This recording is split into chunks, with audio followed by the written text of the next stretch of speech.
सुप्रभात प्यारे बच्चों। आज हम कक्षा 7वीं में वसंत भाग 2 में पाठ 8 शाम एक किसान करेंगे। इस कविता के कवि का नाम सर्वेश्वर दयाल सक्सेना जी हैं। उन्होंने इस कविता में किसान के रूप में जाड़े की शाम यानी कि सर्दी के शाम के सुंदर दृश्य का वर्णन किया है। उन्होंने बताया है कि शाम के समय जो पर्वत है एक बैठे हुए किसान की भांति दिखाई देता है। आकाश उसके सिर पर बंधे हुए साफे के समान है और सूर्य उसके हुक्के की चिलम की भांति है। नदी उसके घुटनों पर पड़ी चादर के समान लग रही है।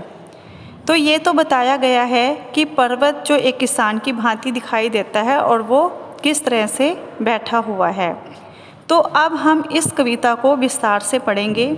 तो अब हम पढ़ेंगे पहला पहरा। आकाश का साफा बांधकर सूरज की चिलम खींचता बैठा है पहाड़।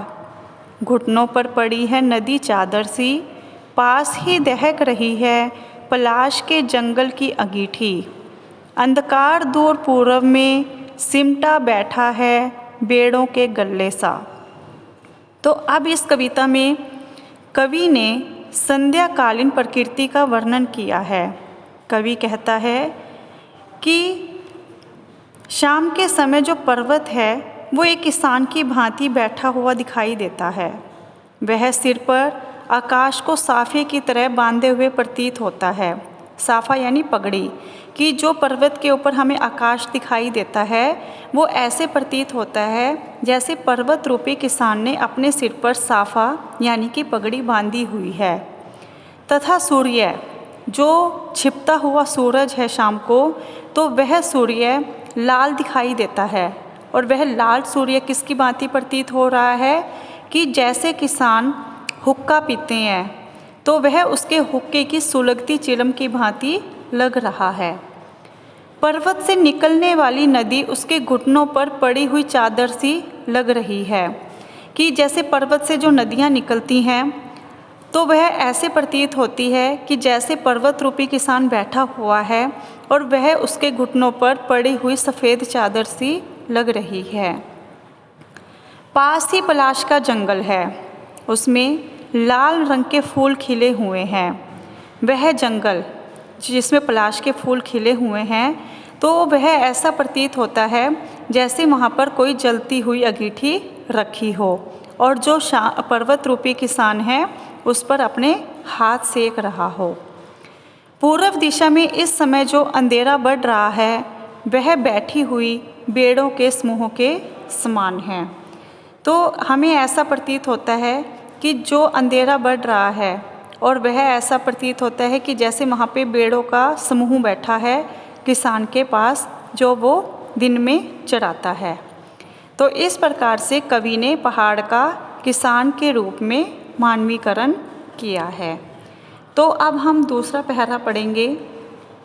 अचानक बोला मोर जैसे किसी ने आवाज़ दी, सुनते हो?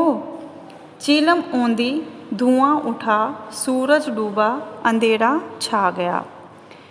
तो इस कविता में भी कवि ने संध्या का वातावरण का वर्णन किया है।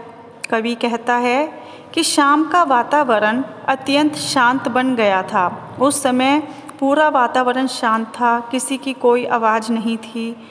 तभी उस शांत वातावरण में अचानक मोर के बोलने की आवाज़ सुनाई पड़ी और उस मोर की आवाज़ सुनकर ऐसा लग रहा था जैसे किसी ने किसान को आवाज़ दी हो, सुनते हो? तो किसान उसकी आवाज़ सुनने पर अपनी चिलम उल्ट देता है, यानी कि वो जो हुक्का पी रहा था उस चिलम को उलट देता है और वह चिलम उलटने से आग बुझ जाती है, यानी कि सूरज डूब जाता है और उसमें से धुआं निकलने लगता है कि जिस प्रकार से सर्दियों में धुंध छा जाती है, धुआं निकलना शुरू हो जाता है, तो उसी प्रकार से ऐसा लग रहा था कि जैसे किसान ने अपनी चिलम बुझा दी हो और उसमें से धुआं निकल रहा हो। ठीक उसी प्रकार सूर्य छुप जाने पर अंधेरा हो जाता है। तो बच्चों, ये कविता जो सर्वेश्वर दयाल सक्सेना जी ने लिखी है तो आपको समझ में आ गई होगी कि उन्होंने जो शाम है उसका वर्णन यहाँ पर किया है और पर्वत को एक किसान की भांति दिखाया है और जो आकाश है उसको साफ़े की भांति यानी कि किसान की पगड़ी के रूप में दिखाया है। सूरज एक उसकी चिलम की भांति है और जो चादर है नदी है वो उसके घुटनों पर पड़ी चादर के समान लग रही है। और जो पास में पलाश का जंगल है जिसमें लाल रंग के फूल खिले हुए हैं वो इस तरह से प्रतीत हो रहे हैं जैसे किसान ने अपने सामने अंगीठी जलाई हुई है और वो उसमें अपने हाथ सेक रहा है। और जो पूर्व दिशा में अंधेरा छा गया है वो इस प्रकार से लग रही है जैसे किसान के पास जो बेड़े होती हैं वो उसकी बेड़े वहाँ पर पास में बैठी हुई हैं। तो यह कविता आपको समझ में आ गई होगी। तो सभी बच्चे इस कविता को ध्यान से पढ़ेंगे और इसके अभ्यास कार्यपत्रिका भी ध्यानपूर्वक करेंगे। धन्यवाद।